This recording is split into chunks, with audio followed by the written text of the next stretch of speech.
حضرت علی کا قول ہے، بدترین کھانا وہ ہے جو حرام ہو، اور بدترین ظلم وہ ہے جو کسی کمزور پر کیا جائے۔ جہاں نرمی سے کام لینا نامناسب ہو، وہاں سخت گیری ہی نرمی ہے۔ کبھی کبھی دوا بیماری اور بیماری دوا بن جایا کرتی ہے۔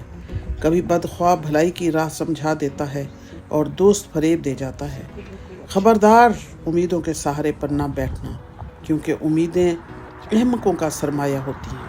تجربوں کو محفوظ رکھنا عقل مندی ہے۔ اور یاد رکھیے، ہمیشہ ان لوگوں کی صحبت اختیار کریں جو آپ کی قدر کرنا جانتے ہوں، جو آپ کی کمی کو محسوس کرتے ہوں اور دل سے آپ کی عزت کرتے ہیں۔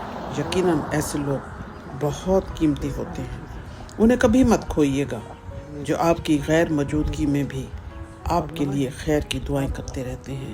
یہ وہ انمول تحفہ ہیں جو دنیا میں ہر کسی کو نصیب نہیں ہوتا۔ وفادار دوستوں کی قدر کیجیے، وفادار لوگوں کا ساتھ دیجیے اور برے لوگوں سے پرہیز کیجیے۔